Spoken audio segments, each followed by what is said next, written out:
बालेश्वर जिला बाहानगार कल्याणी स्थित निगमानंद सारस्वत संघ परिसर रे ओडिशा सांबादिक यूनियन बालेश्वर शाखा पक्षरु सांबादिक सुरक्षा केते जरूरी शीर्षक कर्मशाला अनुष्ठित होई जायछि।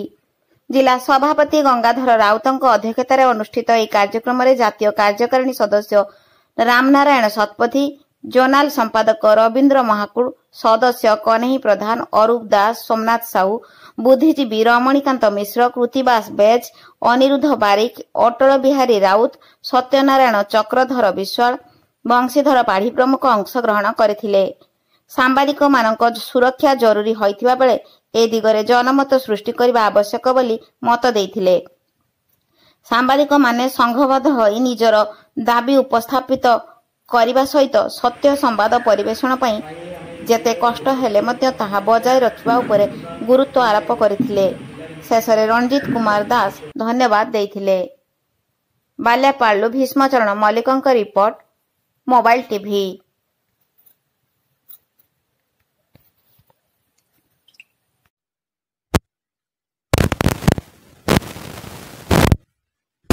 जिला शाखा ओडिशा सांबादिक यूनियन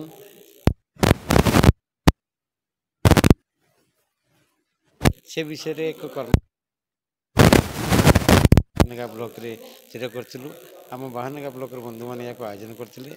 सांबादिक मैंने विभिन्न क्षेत्र में निर्यातना होती, आक्रमण कराऊँगी, विभिन्न प्रकार हैरान हरकत कराऊँगी, से संपर्क में जनसचेतना सृष्टि करने ये कार्यक्रम आयोजन करूँ।